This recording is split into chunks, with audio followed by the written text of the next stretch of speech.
Bienvenue au 100 ECS pour ce premier festival des couleurs. Ah, les couleurs, ça veut dire tellement de choses, les couleurs, il y a les couleurs. Voilà, non, je vais pas partir dans la philosophie maintenant, mais enfin bon. Les couleurs du court-métrage, c'est aujourd'hui la première édition. On remercie le 100 ECS pour nous avoir accueillis, en tout cas, merci. Applaudissements pour le 100 ECS quand même. Alors, tout ça est organisé bien sûr de main de maître par un grand nombre de personnes. Déjà, on va remercier tout particulièrement et chaleureusement, on va remercier quand même Fabienne Rousseau quand même pour cette organisation. On l'applaudit. On remercie aussi, merci beaucoup, Frédéric de Beauvoir. Merci beaucoup, qui est quand même non seulement le président du jury, mais aussi le directeur du 100 ECS. Merci. Il y a également, il y a Silvio, là-haut, à la technique. On va se la jouer de Drucker. Hein. Merci Silvio, merci. Silvio Mérinville, qui est non seulement notre technicien, mais aussi partenaire avec nous donc, sur cet événement, avec son association Four A. Voilà, et qui donc présente chaque année la mémoire des esclaves, d'ailleurs, ici même. Bravo Silvio. On ne peut pas faire le tour des organisateurs sans oublier, bien sûr, Marie Cipriani, bien sûr, qui est non seulement l'initiatrice et l'organisatrice du festival. Alors attention, Marie a quand même un pédigré assez impressionnant. Non seulement c'est la première femme à devenir présidente de la Fédération française du cinéma et vidéo, et elle a rencontré Armelle Vertino, hein, quand même originaire de la Guadeloupe, la première réalisatrice de la Caraïbe. C'est quand même quelqu'un d'important. Tout comme la grande qu'on ne présente plus, l'actrice Firmin Richard, bien sûr, comédienne guadeloupéenne. Et on va continuer à remercier également, l'association Ceux du Rail. Merci pour l'association Ceux du Rail. Michel Rocher et Jean-Jacques Gâteau qui sont rompus à l'organisation et la mise en place de festival, notamment les Rails d'Or, les Rails d'Or, qui fêteront leur 24e printemps cette année quand même. Ils seront présents à Cannes pendant le grand festival international du mois de mai et fin novembre, donc vous pourrez aller les saluer là-bas également. Et cette association de cheminots cinéphiles permet de rencontrer les réalisateurs du cinéma et ainsi que des auteurs, et aussi organiser une fois par mois sur Paris des projections d'œuvres particulières. On continue. Bon, on va aussi parler de Divi Passion. Bien sûr qu'on peut applaudir aussi l'association Divi Passion, Christian, Alain et Pierre Marchal, qui sont cinéastes et photographes, et ils ont uni leurs forces pour créer le club multimédia de sorte à faire découvrir à la jeunesse des communes d'Orly la force de l'expression picturale également, mais la mise en avant patrimonial local, mais aussi celui du bien vivre et vivre ensemble en mettant l'accent sur les origines diverses. Voilà. C'est vrai que ça fait vachement lecture. Enfin bon, en tout cas, il y a aussi l'UAICF. Merci l'UAICF. Bernard Franck, agent de circulation à la retraite. Ah oui, alpiniste aussi. Oui, comme quoi on peut être varié. On parle des couleurs, ça va dans tous les sens. Hein. Il est également, c'est un cinéaste cheminot et il fait partie du cercle fermé des tauliers de l'Union artistique intellectuelle du chemin de fer français. C'est un amoureux du patrimoine culturel et il s'investit vraiment beaucoup sur des challenges de cette organisation notamment. Et là pour Pâques, il n'est pas venu, il a voulu rester en famille, courir les lapins de Pâques et les œufs dans le jardin. Et c'est quand même quelqu'un sur qui on peut compter et sur qui la FFCV et l'UAICF bien sûr peuvent compter comme nous ici. J'ai entendu un petit par là, non, c'est par là. Ok, d'accord. Alors, il y a également l'organisation T'as vu, qui est donc avec Guylaine Mondor et Badran Sibi et Pascal Bergeron, des réalisateurs et artistes, mais également très engagés quand même dans le monde associatif sur le thème de la France plurielle. D'où les couleurs du court-métrage finalement, ça colle bien, hein, c'est vraiment c'est le thème. C'est un club dynamique de cinéastes donc de Saint-Denis qui s'investit chaque année aussi bien pour les Méliès de Cinévif en Ile-de-France qu'à Soulac lors du festival de Nation de la FFCV. Alors, il y a beaucoup de monde. Nous avons des artisans, des personnes qui sont là pour Pour bien sûr vous proposer aussi leurs produits, mais ils ne font pas que ça. Ils ne font pas que ça. Non, également, il y a, j'ai perdu ma feuille. C'est bien, c'est ballot, ça commence bien. Déjà, on commence à la bourre et moi je rame.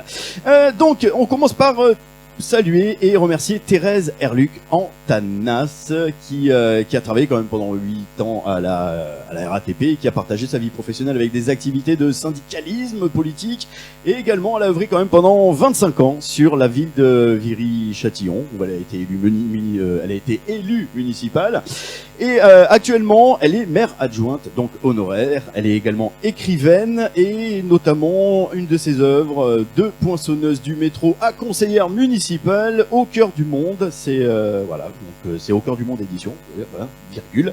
Et elle arrive quand même à rallier tout ça. Elle est quand même aussi mariée. Elle est mère de 4 enfants, grand-mère de 7 petits-enfants. Voilà, elle arrive à trouver tout ça et à mener tout ça de front. Franchement, bravo, Thérèse. Ensuite, oui, coucou. Mais oui, je vous... C'est noir, là, vous voyez, au fond c'est éclairé, là c'est sombre, je vois rien, voilà, c'est toujours pareil, les projecteurs dans le visage, forcément, on voit pas les premiers rangs. Faites-moi un coucou avec un briquet, un truc, je sais pas, le téléphone, voilà, faites-moi un coucou. Nous saluons et nous remercions également Serge Glissant, il est où? Il est là, Serge Glissant, réalisateur indépendant, enseignant du cinéma et administrateur du 6B, donc lieu de résidence artistique de la ville de Saint-Denis. Et alors attention, pensez également pour Édouard Glissant, bien sûr, Édouard Glissant, parti en 2011, qui était également poète et philosophe martiniquais. Et donc pensez pour votre frère et applaudissements pour Serge Glissant. On va pas oublier les dames, bien sûr, on va pas oublier les dames. Au niveau du ah mais non, mais je l'ai oublié, Daniel Elezande, au niveau organisateur, faut pas l'oublier quand même. Non, voilà, je me suis fait taper sur les doigts.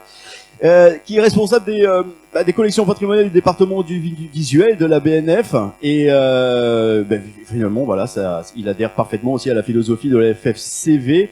En permettant des jeunes réalisateurs de réaliser sans le sou voilà, des métrages et tout ça. Et puis c'est naturellement qu'il s'est joint à Marie Cipriani pour concevoir le festival Les Couleurs du court-métrage.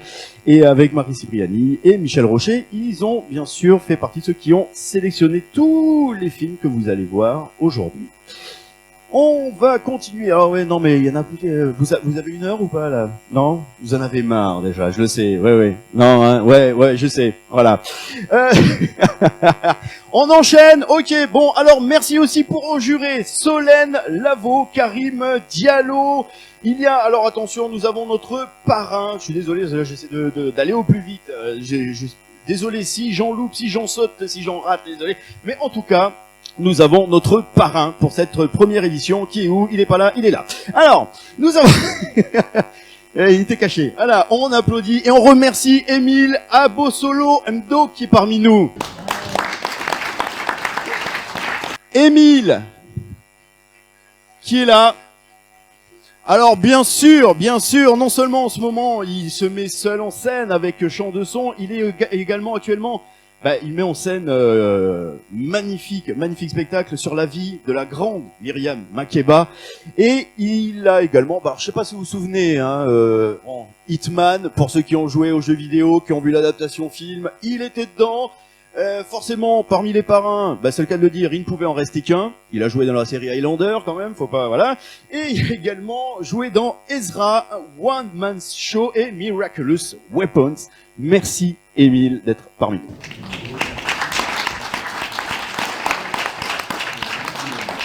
Alors, Émile, tu veux venir dire quelque chose? Merci infiniment. Moi, j'ai rien d'autre à dire que merci. Voilà, on attendait 300 personnes, il y en a 3000. C'est formidable. C'est pour se rassembler autour de ce questionnement. Comment faire pour arriver à graviter à l'intérieur de ce magnifique cercle de vie qu'est ce pays, la France, avec ce magnifique rêve sur les pontons, liberté, égalité, fraternité. Et comment faire pour que les points de rencontre soient beaucoup plus nombreux que les points qui font peur, qui impliquent la méfiance, qui repoussent, qui excluent. Voilà, et tous les films qu'on va voir parlent beaucoup de ça. Donc je suis extrêmement ému, extrêmement heureux que toute l'organisation m'ait fait l'honneur de me solliciter pour être le parrain de cette première édition. Merci infiniment. Et je remercie doublement parce qu'en tant que parrain, on m'a dit, voilà, est-ce que tu aurais un souhait? Et j'ai bondi sur l'occasion parce que dans la sélection, il y avait des films qui méritaient d'être en compétition, et il y en avait un qui, pour moi, s'il était en compétition, n'aurait pas été vraiment à sa place. Donc j'ai demandé tout humblement la permission qu'il soit projeté avant que ne commence la projection des films en sélection.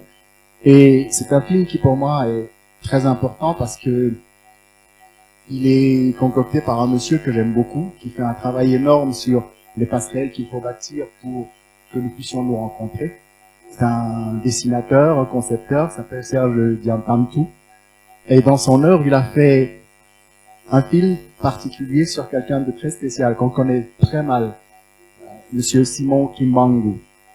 Je n'en dirai pas plus parce que le film vous en parlera, mais il y a déjà très longtemps, ce monsieur posait la question qu'on pose dans les films que nous allons voir tout à l'heure, c'est est-ce qu'il y a de la place pour nous toutes et nous tous dans les cercles de vie que nous traversons et pourquoi est-ce qu'il y aurait besoin d'exclusion? Le monsieur était religieux et la question qu'il posait, qu'il affirmait, c'était qu'il doit bien y avoir tout le monde au paradis.